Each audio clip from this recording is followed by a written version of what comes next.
ओम शांति। अॼु जी मिले तारीख़ 12/5/2025। अॼु मिठा मिठा बाप दादा चवनि था, मीठे मीठे ॿार धंधो आदि कंदे बि सदा पंहिंजी गॉडली स्टूडेंट लाइफ ऐं स्टडी यादि रखो। धंधो आदि कंदे बि पंहिंजी गॉडली लाइफ ऐं स्टडी यादि रखो। स्वयं भॻवान असांखे पढ़ाईंदा आहिनि, हिन नशे में रहो। प्रश्न: जंहिं ॿारनि खे ज्ञान अमृत हज़म करणु ईंदो आहे, उन जी निशानी छा हूंदी आहे?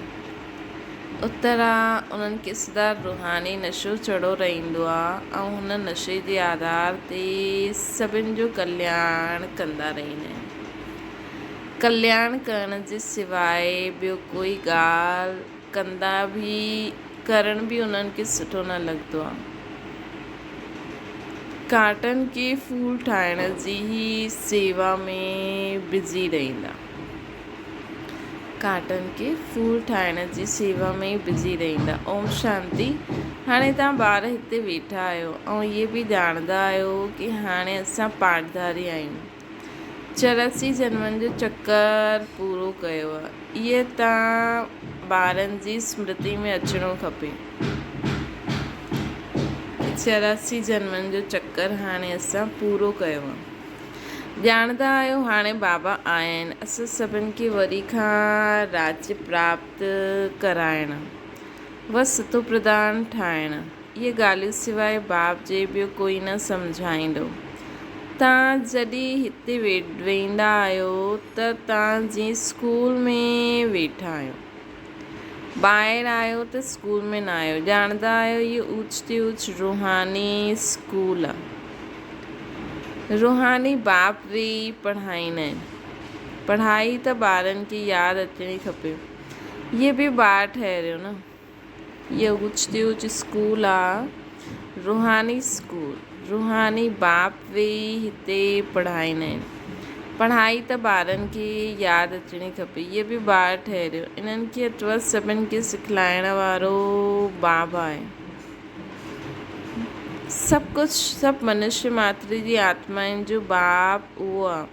उहो अची करे शरीर जो लोन वठी करे तव्हांखे सम्झाइनि था, रोज़ु सम्झाईंदा आहिनि। हिते जॾहिं वेंदा आहियो त तव्हांजी बुद्धि में स्मृति रहणी खपे कि असां 84 जन्म वरिता। असां विश्व जा मालिक हुयासीं, देवी देवता हुयासीं। पोइ पुनर्जन्म वठंदे अची करे पट ते पिया आहियूं। बाबा केतिरो सॉल्वेंट ठातो हुअईं, सॼी स्मृति आई। भारत जी कहानी आहे न, साथ साथ पंहिंजी बि आहे। पाण खे पोइ भुलिजो न।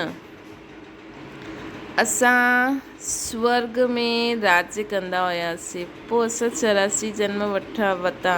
इहे सॼो ॾींहुं स्मृति में रहणो खपे। धंधो आदि कंदे स्टडी यादि अचणी खपे। कीअं असां विश्व जा मालिक हुयासीं, पोइ कीअं असां हेठि उतरंदे आहियूं। ॾाढो सहज आहे, परंतु इहे यादि बि कोई खे रहंदी न आहे। आत्मा पवित्र न हुजण जे कारण यादि खिसकी पवंदी आहे। असांखे भॻवानु पढ़ाईंदा आहिनि, इहे यादि खिसकी वेंदी आहे। असां बाबा जो स्टूडेंट आहियूं। बाबा चईंदा रहंदा आहिनि यादि जी यात्रा में रहो। बाप असांखे पढ़ाए करे अहिड़ो ठाहिनि था। सॼो ॾींहुं स्मृति ईंदी रहे। बाप ई स्मृति दिलाईंदा आहिनि। इहे ई भारत हुयो, हम सो देवी देवता हुया। सो पोइ हाणे असुर ठहिया आहियूं। पहिरियों तव्हांजी बुद्धि में आसुरी हुई तव्हांजी बुद्धि। हाणे बाबा हिनखे ईश्वरी बुद्धि ठाहियो अथई, परंतु पोइ बि कोई जी बुद्धि में वेंदो न आहे, भुलिजी वेंदा आहिनि। बाबा केतिरो नशो चढ़ाईंदा आहिनि। तव्हां वरी खां देवता ठाहींदा आहियो त उहो नशो रहणो खपे। तव्हां वरी खां देवता ठाहींदा आहियो, असां वरी खां देवी देवता ठहूं था त उहो नशो रहणो खपे। असां पंहिंजो राज्य वठूं था। असां पंहिंजो राज्य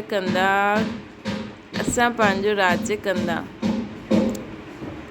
कोई खे त बिल्कुलु नशो ई चढ़ंदो न आहे कि असां हुते हली पंहिंजो राज्य कंदासीं।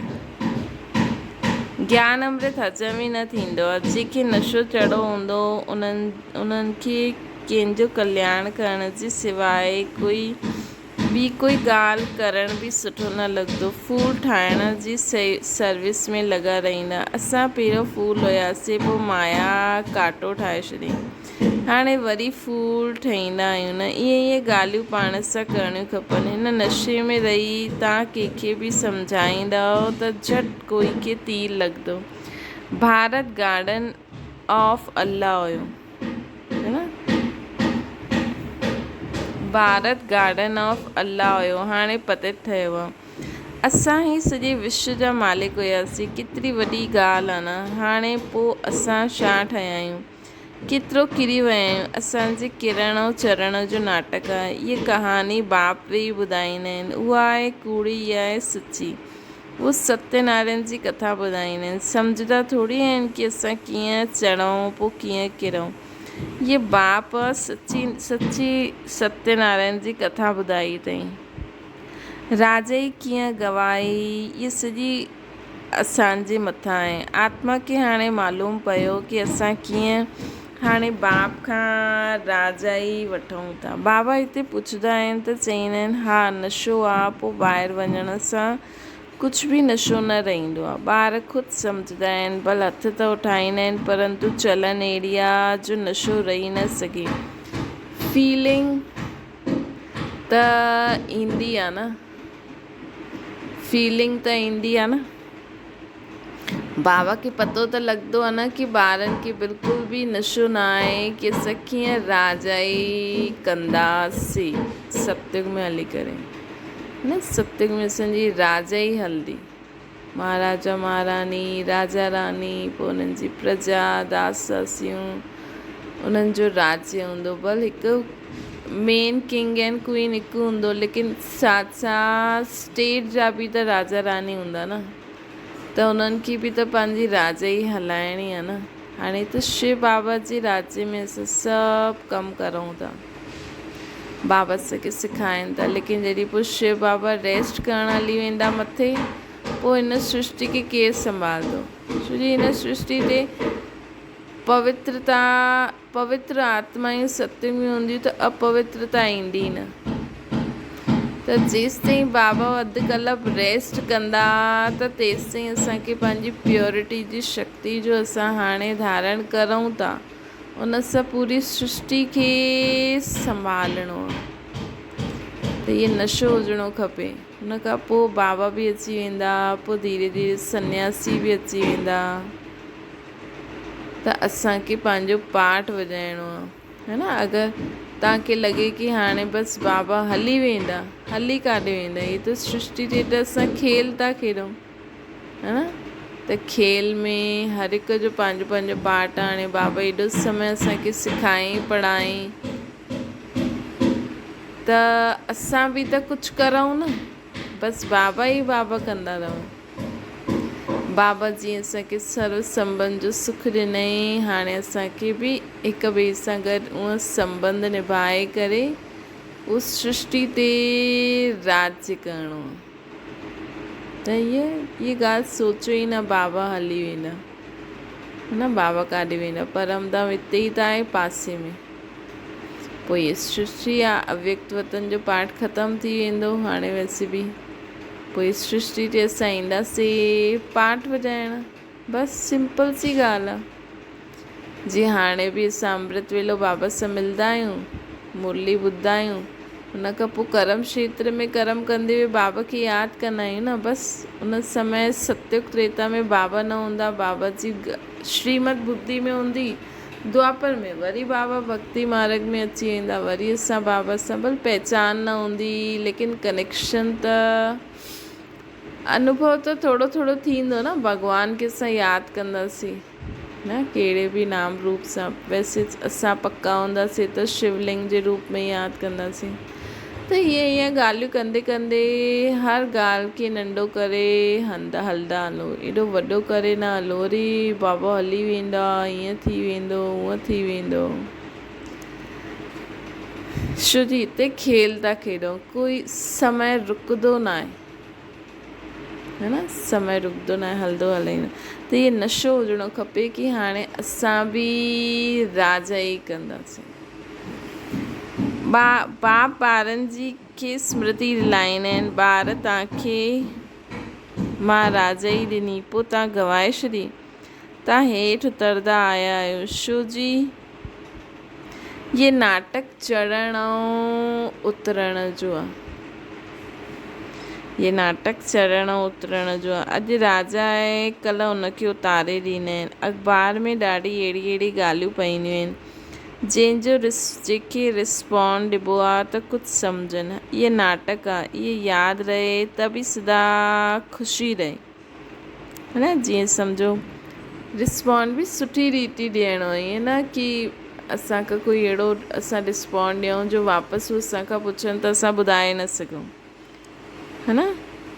ऐं पंहिंजे निमित जो वॾा आहिनि उन्हनि खां बि सभु हिक ॿिए खां पुछी करे पोइ कजो। इहे नाटक आहे, इहे यादि रहे त बि सदैव ख़ुशी रहे। ॿुधी में आहे न, अॼु खां 5000 वर्ष पहिरियों शिव बाबा आया हुया, असांखे राजयोग सेखारियो हुयो, लड़ाई लॻी हुई। हाणे इहे सभु राइट ॻाल्हियूं बाबा ॿुधाईंदा आहिनि। उहा आहे पुरुषोत्तम संगम युग। कलयुग खां पोइ इहो पुरुषोत्तम ईंदो आहे। कलयुग खे पुरुषोत्तम युग न चईंदासीं,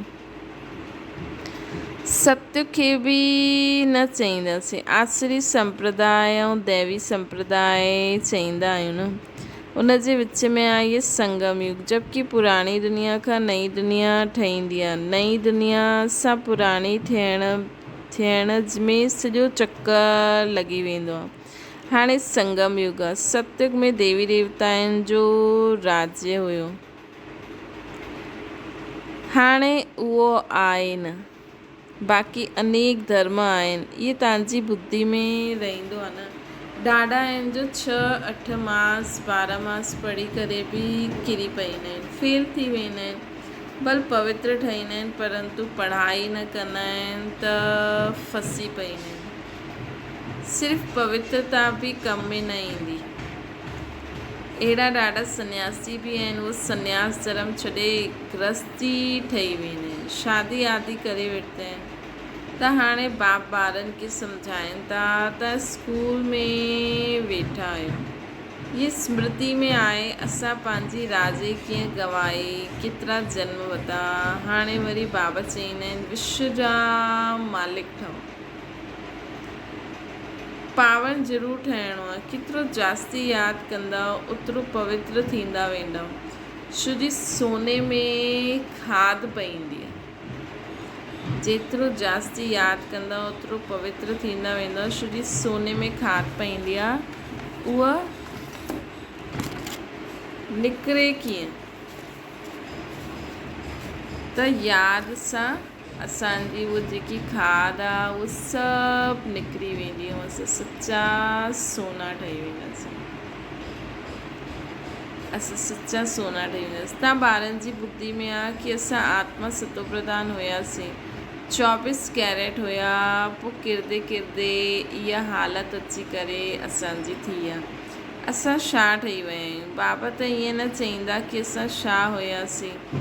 शिव बाबा तव्हां मनुष्य ई चईंदव न, असां त देवता हुयासीं, असां हाणे छा थिया आहियूं? हाणे वरी ठहियूं था, अञा ठही आहियूं या ठहिणो आहे।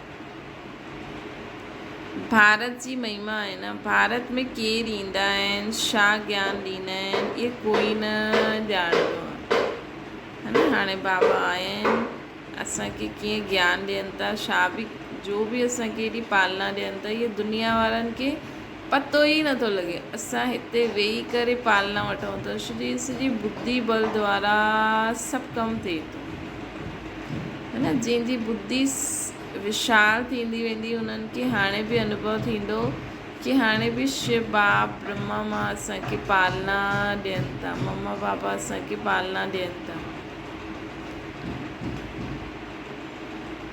भारत में कंहिं दुनिया वारनि खे त पतो न आहे, इहे त पतो हुजणो खपे न कि लिबरेटर कॾहिं ईंदा आहिनि। भारत प्राचीन ॻाल्हि आहे त ज़रूरु भारत में ई रीइनकॉरेशन थींदो हूंदो न, अथवा जयंती बि भारत में मल्हाईंदा आहिनि, अथवा बाबा हिन सृष्टि ते अची करे वरी हिन सृष्टि खे नयो ठाहे असांखे राज्य भाग्य ॾेई परमधाम में हली वेंदा आहिनि। सिंपल सी ॻाल्हि आहे की हिन सृष्टि ते पवित्रता खे थमाइण लाइ असां सत्य त्रेता में असां हूंदासीं त हुन में जी हाणे त शिव बाबा पूरी सृष्टि ते वाइब्रेशन जा शिव बाबा जा फैलनि था पोइ जो जेतिरे एरिया में फैलाए थो जेतिरे माण्हुनि खे फैलाए थो प्योरिटी उन अनुसार पीस एंड हैप्पीनेस थींदी उन अनुसार उन्हनि खे सत्युग में राजा ई मिलंदी बसि सिंपल सी ॻाल्हि आहे राजा ई न मतिलबु तव्हां राजा ई बि न सोचो इहो सोचो बसि सत्युग में असां उन अनुसार असां द्वारा बि प्योरिटी जे वाइब्रेशन फैलंदा रहंदा ताकी दुनिया में पवित्रता सुख शांति थिए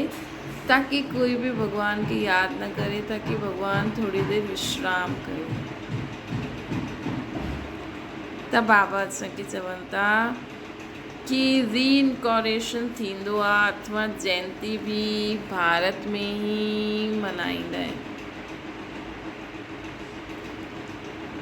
ज़रूरु फादर हिते ईंदा हूंदा चईंदा बि आहिनि न भगीरथ त मनुष्य शरीर में आयो हूंदो न पोइ घोड़े गाड़ी बि ॾेखारींदा आहिनि केतिरो फ़र्क़ु आहे श्री कृष्ण ऐं रथ ॾेखारे छॾियो अथऊं दुनिया में घोड़े गाड़ी श्री कृष्ण ऐं रथ मुंहिंजो त कंहिंखे पतो ई न आहे अलाए कहिड़ी कहिड़ी कहानियूं ठाहे छॾी अथनि हाणे तव्हां सम्झंदा आहियो बाबा हिन रथ में ईंदा आहिनि इन्हनि खे ई भाग्यशाली रथ चइबो आहे न ब्रह्मा सु विष्णु चित्र बि केतिरा क्लियर आहिनि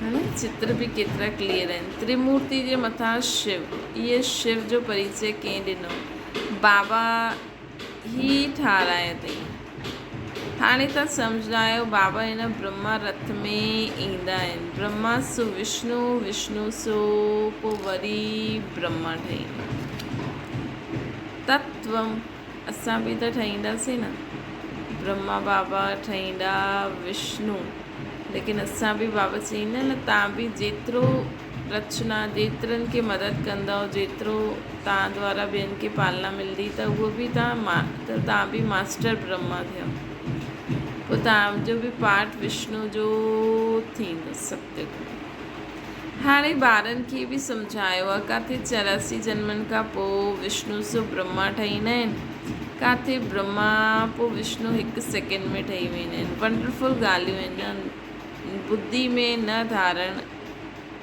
वंडरफुल ॻाल्हियूं आहिनि न बुद्धि में धारण करण जूं हाणे इहे वंडरफुल ॻाल्हियूं आहिनि बुद्धि में धारण करण लाइ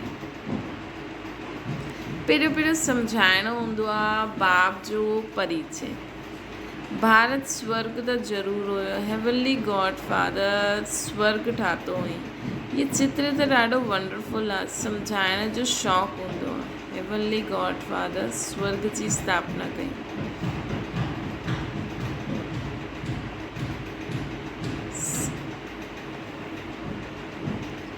चित्र त ॾाढो वंडरफुल फर्स्ट क्लास आहे सम्झाइण जो शौक़ु हुजणो खपे बाबा खे बि शौक़ु आहे न तव्हां सेंटर ते ईअं सम्झाईंदा रहंदा आहियो हिते त डायरेक्ट बाप असांखे सम्झाईंदा आहिनि बाबा आत्माउनि खे वेही सम्झाईंदा आहिनि आत्माउनि जी सम्झाइण ऐं बाप जे सम्झाइण में फ़र्क़ु त ज़रूरु रहंदो आहे न हिन करे हिते सम्मुख ईंदा आहियो ॿुधण लाइ बाप ई घड़ी घड़ी बार बार चईंदा आहिनि भाई जो एतिरो असरु न रहंदो आहे जेतिरो बाप जो रहंदो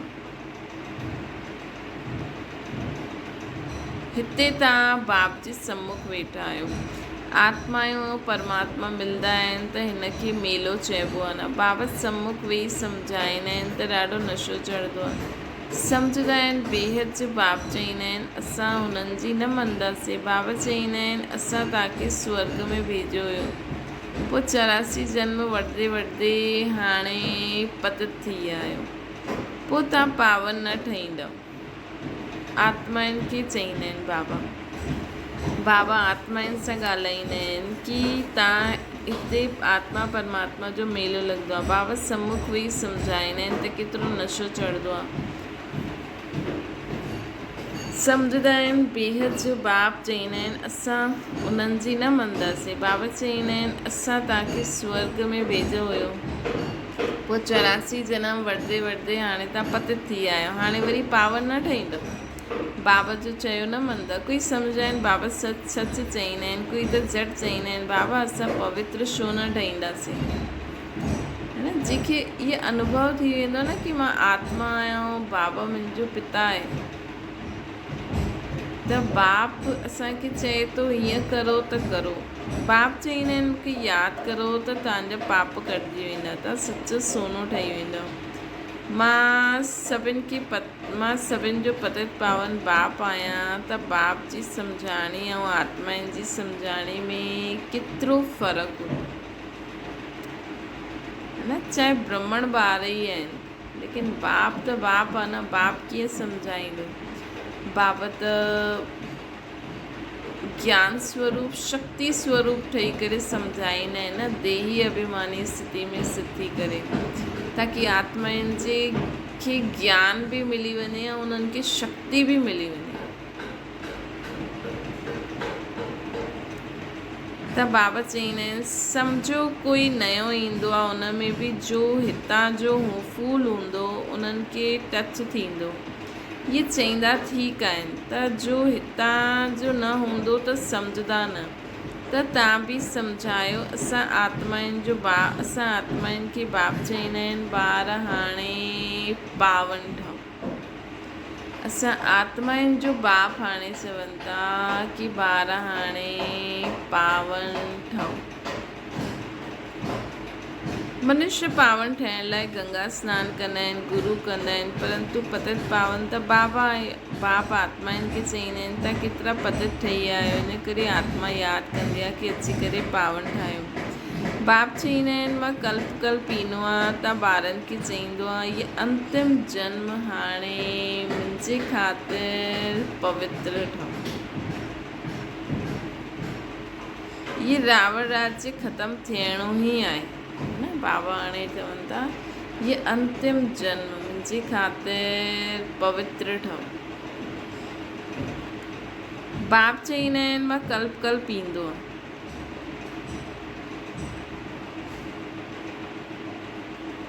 बाबा चईंदा आहिनि इहे रावण राज्य हाणे ख़तमु थियणो आहे। मुख्य ॻाल्हि आहे ही हिते पावन ठहिण जी। स्वर्ग में विख त न मिलंदो तव्हांखे। अगरि स्वर्ग में हलणो आहे त कलयुग खां पोइ सतयुग ईंदो, माण्हू त ख़ुशि थींदा आहिनि असां बि वेंदासीं, लेकिन स्वर्ग में तव्हांखे विख न मिलंदो, ये लहसन प्याज न मिलंदा, ये लड़ाई झगड़ा भूत प्रेत इहे सभु न मिलंदा। इहे सभु हिते ई सभु ख़तमु थी वेंदा।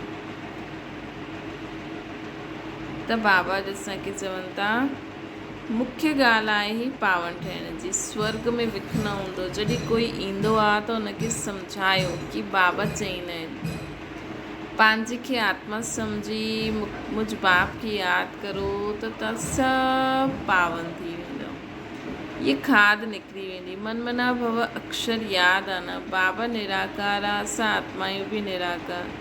जीअं असां शरीर द्वारा ॿुधंदा आहियूं, बाबा बि हिन शरीर में अची करे सम्झाईंदा आहिनि।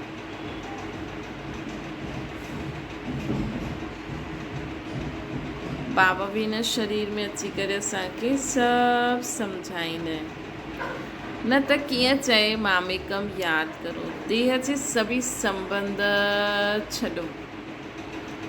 ज़रूरु हिते ईंदा, ब्रह्मा में प्रवेश कंदा। प्रजापिता ब्रह्मा हाणे प्रैक्टिकल में आहे। इन्हनि द्वारा असांखे बाबा ईअं चईंदा आहिनि। असां बेहद जे बाप जो ई मञंदा आहियूं। इन्हनि द्वारा बाबा असांखे चवनि था ऐं असांखे बेहद जे बाप जो ई असां मञंदा आहियूं। उहे चईंदा आहिनि पावन ठहो, पतित पनो छॾो। हिकदमि असांखे अपवित्रता जी हिकदमि अविद्या ई थी वञे।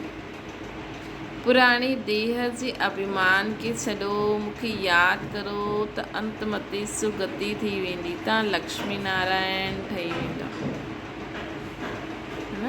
बाबा चवनि था हिन पुराणी देह जे अभिमान खे छॾो, मूंखे यादि करो त अंत मते सुगति थी वेंदी। ऐं तव्हां श्री लक्ष्मी श्री नारायण जहिड़ो थी वेंदो। लक्ष्मी मतिलबु ज्ञान धन, नारायण मतिलबु स्वराज्य अधिकारी।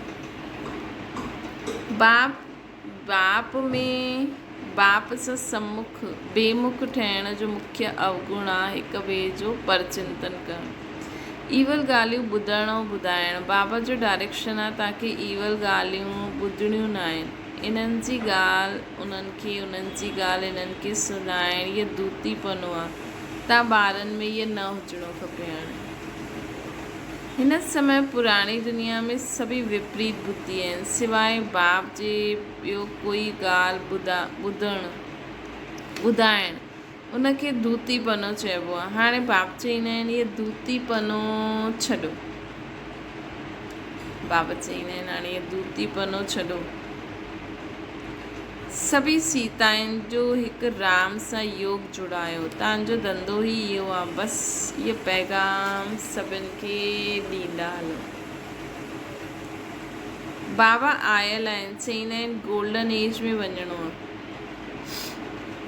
बाबा हाणे चवनि था सभिनि खे चओ हाणे नई दुनिया में हलणो आहे, हाणे हिन पुराणी दुनिया खे आयरन एज खे छॾिणो आहे। तव्हांखे वनवास मिलियो आहे, जंगल में वेठा आहियो न, वन जंगल खे चइबो। हाणे असांखे वनवास मिलियो आहे, असां जंगल में वेठा आहियूं। जंगल वन जंगल खे चइबो आहे। कन्या जी जॾहिं शादी थींदी आहे त वन में वेहींदी आहे न, जंगल में वेहींदी आहे, पोइ महल में वेंदी आहे। तव्हां बि जंगल में वेठा आहियो, हाणे ससुर घर वञिणो आहे। हिन पुराणी देह खे छॾिणो है न। वैसे बि ॾिसो शिव बाबा ब्रह्मा मम्मा असांखे माता पिता जे रूप में पालना ॾिनई, मम्मा बाबा ॾिनई। त हाणे सोचो मम्मा बाबा त असां सां गॾु हलंदा, लेकिन शिव बाप ऐं ब्रह्मा मां जी जेकी पालना आहे उहा असांखे वैसे ई वरी पूरी कल्प असांखे ओड़ी पालना त न मिलंदी न, वैसे ई पोइ असांखे संगम युग ते मिलंदी। त हाणे असां जीअं न कंहिंजी शादी थींदी आहे त हिकु तरफ़ सां छोरी ख़ुशि बि थींदी आहे कि हा मां पति वटि वञा, त पति जो बि प्यारु उनखे खींचदो आहे। त पोइ जॾहिं वञण जी समय हूंदो आहे त उनखे माउ बाप जो प्यारु, घर, उहो यादियूं, उन जे कारण बि उहो रोईंदी रहंदी आहे। पोइ शादी करे हली वेंदी आहे त पोइ भुलिजंदी वेंदी आहे। त हिते बि ईअं ई आहे, असां शिव बाप ऐं ब्रह्मा मामा खां पालना वरिती, हाणे असांखे वञिणो आहे ससुर घर। पोइ हुते वञी ससुर घर वेंदासीं 84 जन्मनि खां पोइ वापसि बाबा सां वरी मिलंदा। 84वें जन्म में वापसि बाबा असांखे वरी मिलंदा। त बाबा हाणे चवनि था, हाणे बाबा चवनि था मां तव्हांखे एॾो श्रृंगारियो आहे, एॾो खज़ानो ॾिनो आहे, त परमधाम में वेहण लाइ थोरी ॾिनो आहे, है न। त वञिणो त पवंदो। त अगरि हाणे कंहिंखे लॻे थो न हाणे समय अचे त शिव बाबा हली वेंदा, त ईअं सम्झो हाणे असां ससुर घर वञिणो आहे, हिन पुराणी देह पुराणी दुनिया खे छॾिणो आहे। हिकु बाप खे यादि करो जंहिंजी विनाश काले प्रीत बुद्धि आहे, उहो त महल में वेंदा, बाक़ी विपरीत बुद्धि जो हूंदा उहो वापसि द्वापर कलयुग वनवास में ईंदा, है न। जंहिंजी विनाश काले प्रीत बुद्धि आहे बाबा सां, उहो त सतयुग में वञी महलनि में रहंदा, ऐं जंहिंजी विपरीत बुद्धि आहे उहो द्वापर कलयुग में वरी वनवास में ईंदा, जंगल में वास आहे। बाबा तव्हां ॿारनि खे भिन्न भिन्न रीति सां सम्झाईंदा आहिनि। जंहिं बाप सां एतिरी बेहद जी बादशाही वरिती हुनखे भुलिजी वियो त वनवास में हली वेंदा।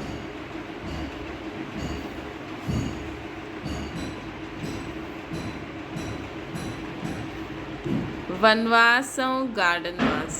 बाप जो नाम ई आहे बागवान। परंतु जॾहिं कंहिंजी बुद्धि में अचे, है न, बाप जो नाम ई आहे बागवान, परंतु कंहिंजी बुद्धि में त अचे बाबा बागवान असांखे गार्डन ऑफ फ्लावर्स में वठी था हलनि। असांजो जेको ससुर घर हूंदो उहो फूलनि जो बगीचो हूंदो।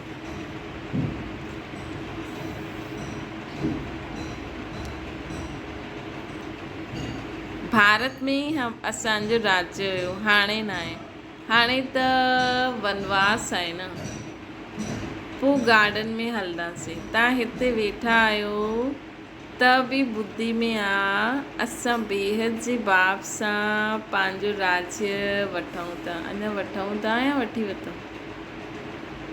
बाबा चवंदा आहिनि मूंसां गॾु प्रीत रखो, पोइ बि भुलिजी वेंदा आहिनि। बाबा उल्हा न ॾींदा आहिनि मुंहिंजे बाप खे केसि ताईं भुलिजंदा रहंदा आहियो। पोइ गोल्डन एज में कीअं हलंदव? पंहिंजे खां पुछो असां केतिरो समय बाबा खे यादि कंदा आहियूं। असां जीअं की यादि जी अग्नि में ई पिया आहियूं, जंहिंसां सभु रहस्य विक्रम विनाश थी वञे। एतिरो प्यार सां, एॾो प्रेम सां बाबा खे यादि करो दिलि सां, जो सभु रहस्य विक्रम विनाश थी वञे, सभु रावण पनियूं सभु ख़तमु थी वञे।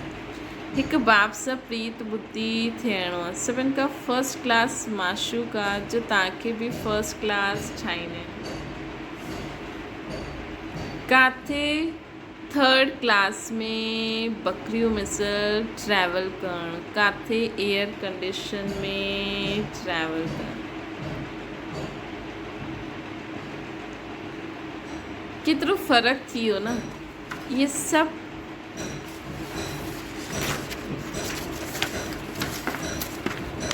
वीचार सागर मंथन करिणो आहे त तव्हांखे मज़ो ईंदो। इहे बाबा बि चवंदा आहिनि, मां बि बाबा खे यादि करण जे लाइ ॾाढो ई मथो मारंदो आहियां। सॼो ॾींहुं ख़्यालात हलंदा रहंदा आहिनि बाबा जो। तव्हां ॿारनि खे बि इहे ई महिनत करणी आहे। अच्छा, मीठे मीठे सिके लॾे ॿारनि प्रति माता पिता बाप दादा जो यादि प्यार ऐं गुड मॉर्निंग। रूहानी बाप जी सभिनि रूहानी ॿारनि खे नमस्ते। असांजे बि रूहानी माता पिता बाप दादा खे यादि प्यार गुड मॉर्निंग ऐं नमस्ते। थाना जे लाइ मुख्य सार कंहिंखे बि हिकु राम जी ॻाल्हियुनि जे सवाइ ॿियो कोई बि ॻाल्हियूं न ॿुधाइणियूं आहिनि। हिकु जी ॻाल्हि ॿिए खे ॿुधाइणु पर चिंतन करणु, इहे दूतीपनो आहे। हिन खे असांखे छॾिणो आहे। ॿियो आहे हिकु बाप सां गॾु प्रीत रखणी आहे। पुराणी देह जो अभिमान छॾे हिकु बाप जी यादि में स्वयं खे ई पावन ठाहिणो आहे ऐं पूरी दुनिया खे बि ठाहिणो आहे। छो जी असांखे हिन दुनिया में अची करे वापसि पाठ वॼाइणो आहे, त हुन दुनिया में राज्य करणु मतिलबु कि असां में एतिरी प्योरिटी जी शक्ति अची वञे कि जॾहिं असां हिन दुनिया में हुजूं त अपवित्रता जो नाम निशान बि न रहे, कि कंहिंमें बि न रहे, न बाक़ी मनुष्य आत्माउनि में, न प्रकृति में, काथे भी इम्प्योरिटी जो नाम निशान न रहे।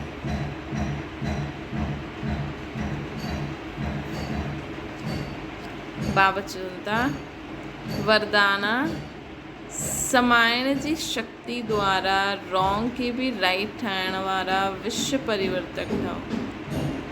ॿिए जी ग़लती खे ॾिसी करे स्वयं ग़लती न करो। अगरि कोई ग़लती कंदो आहे त असां राइट में रहूं, उन जे संग जे प्रभाव में न अचूं।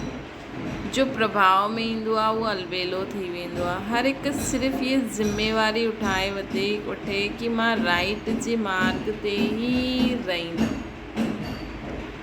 अगरि ॿियो रॉन्ग कंदो आहे त हुन समय समाइण जी शक्ति यूज़ करो, हुन जी ग़लती खे समाए वठो, हुनखे शुभकामना ॾियो कि उहो बि ग़लती खे परिवर्तन करे छॾे।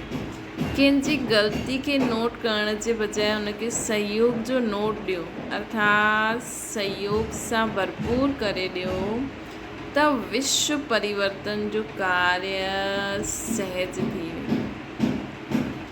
हुननि जी ग़लती खे फैलायो न, ये अहिड़ो हुनखे सहयोग ॾियो, भले उहो सम्झे बि नथो त बि हुनखे सहयोग ॾियो कि उहो हुन ॻाल्हि खे सम्झे ऐं हुनखे परिवर्तन करण जी शक्ति ॾियो, है न। जीअं बाबा चईंदा आहिनि न, बाबा असां कुझु चईंदा आहियूं, भले असां न बि करूं, बाबा चईंदा आहिनि मूंखे त वठी वञिणो आहे, त कीअं बि बाबा असांखे परिवर्तन करे वठी ई हलंदा न। असांखे बि कीअं बि करे आत्माउनि खे सहयोग ॾेई उन्हनि जी ग़लतियुनि खे समाए करे परिवर्तन करे उन्हनि खे साथ वठी ई हलणो आहे, शरीर ते माला थी ठहे। स्लोगन आहे, निरंतर योगी ठहिणो आहे त हद जे मां ऐं मुंहिंजेपन खे बेहद में परिवर्तन करो। मां आत्मा ऐं मुंहिंजो हिकु बाबा। अव्यक्त इशारो, रूहानी रॉयल्टी ऐं प्योरिटी जी पर्सनैलिटी धारण करो। वर्तमान समय प्रमाण फ़रिश्तेपन जी संपन्न स्टेज जे व बाप समान स्टेज जे समीप अचो था न। हुन प्रमाण फ़रिश्ते जी परिभाषा बि अति सूक्ष्म थींदी वेंदी आहे।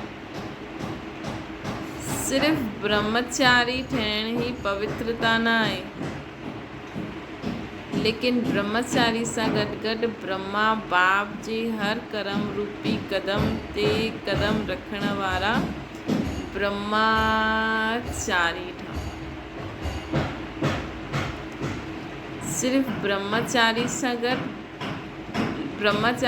गॾु असांखे ब्रह्मा बाप जे हर कदम रूपी कदम ते कदम रखण वारा ब्रह्मचारी ठहो।